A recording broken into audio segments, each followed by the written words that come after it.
Bolehkah mengqadha yang sudah bertahun-tahun tinggal?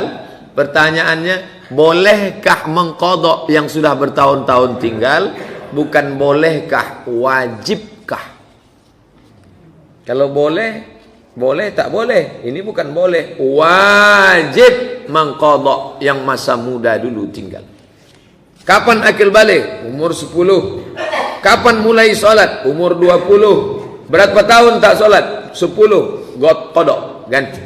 Bagaimana caranya? Habis zuhur nanti qadha. Usolli fardhu zuhri 4 raka'atin qadha'an. Habis asar usolli fardhu asri 4 raka'atin qadha'an. Habis maghrib usolli fardhu maghribi 3 raka'atin qadha'an. Berapa lama? Selama sholat itu tinggal 10 tahun. Ganti 2016, lunas 2026. Begitu dalam kitab Al-Fiqhul Islami wa Adillatuh. Saya tak percaya Ustaz Somad. Carikan Ustaz lain. Ketik di Google Sarwat Qadha. Sarwat Qadha. Ustaz Sarwat LC, alumni Lipia Jakarta, menulis tentang solat qadha lengkap. Sarwat Qadha. Saya tak percaya alumni Mesir. Itu alumni Lipia, murid dari doktor-doktor dari Saudi Arabia, tentang solat qadha. Wajib di qadha. Solat menurut 4 mazhab Hanafi, Maliki, Syafi'i, Hambali. Saya menyampaikan solat qadha ini sudah lama. Pertama kali pulang saya sampaikan di Masjid Akramun Nas. Difitnah orang saya. Dia ngomong di radio, kata dia Somad itu sesat, menyampaikan hadis palsu. Datang jamaah ngasih rekamannya ke saya MP3. Coba Ustaz dengar baik-baik. Somad tu sesat. Menyampaikan, saya tak mau berkelahi. Saya tulis makalah lebih kurang 50 halaman. Saya beri ke Dr. Saidul Amin, pimpinan Muhammadiyah. Ustaz, nih kasih ke orang, namanya tak boleh sebut, menjaga kode etik jurnalistik. Kasih kesimpulan, ini rekaman MP3 dia, sudah mengatakan saya sesat. Kalau saya jahat, saya pekarakan dia ini. Bisa dia ini. Saya polda kan bisa dia ini. Tapi saya tak mau, ini cerita Ustaz sama Ustaz. Saya mau dudukkan sama dia. Nih, sudah saya kasih setahun yang lalu, sampai sekarang tak ada jawaban. La salam wala kalam. Saya lengkap dalil-dalilnya. Menurut 4 mazhab, Hanafi, Maliki, Syafi'i, Hambali, tentang qadha. Wajib diganti yang qadha lewat. Tapi bagi yang muda-muda, anak muda, jangan gara-gara qadha ini makanya Ustaz tak mau membahas qadha. Jangan gara-gara qadha ini dienteng-enteng salat. Main futsal dari jam 3 sore sampai jam 8 malam. Kok kenapa tak salat? Alah, rapel aja nanti. Oh, tak bisa.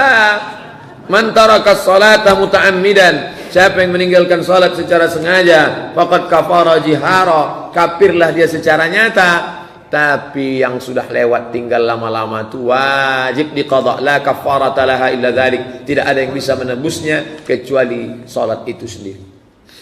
Berwuduk dalam keadaan berhadas besar, apakah sah wuduknya? Maaf cakap. Segan saya menyampaikan ini kepada makcik, pakcik, orang tua. Tapi karena masalah ini masalah fikih, masalah hukum, saya sampaikan. Ada orang, maaf cakap, berhubungan kelamin, tapi dia segan untuk mandi malam itu karena sejuk segala macam. Maka sebelum tidur itu dia berwuduk.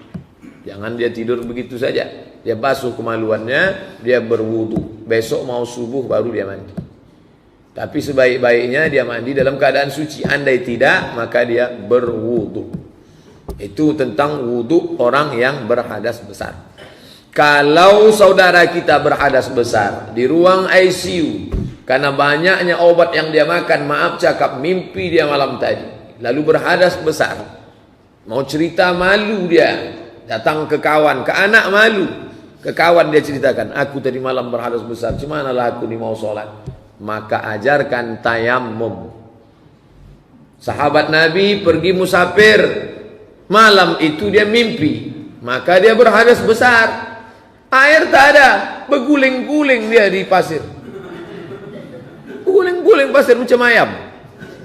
Besok balik, jumpa ke Madinah, jumpa Nabi. Ya Rasulullah, ya, malam tadi kami musafir mimpi, pagi itu mau sholat tak ada air, berguling di pasir. Kata Nabi, tak ada, bukan berguling pasir, cukup tayamum saja.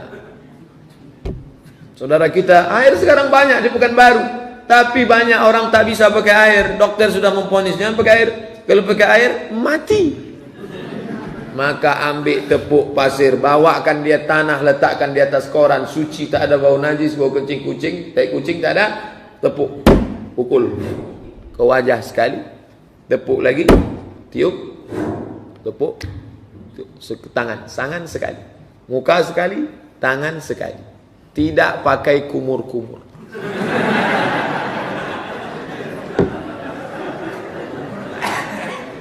Tepuk sekali ke wajah sekali.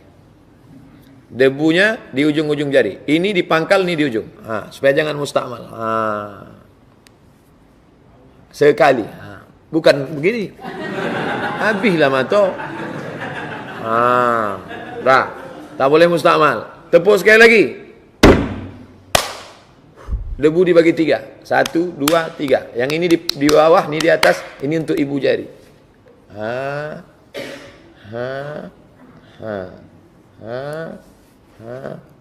Mazhab Syafi'i. Tapi kalau di tangan tu banyak kabel.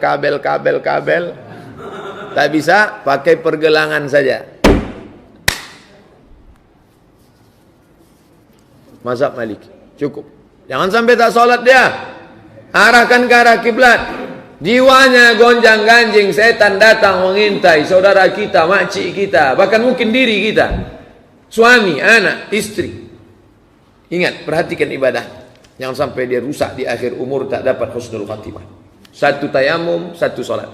1 tayamum, 1 solat. Beda dengan wudhu. 1 wudhu bisa 10 solat. Asal jangan terkentut saja.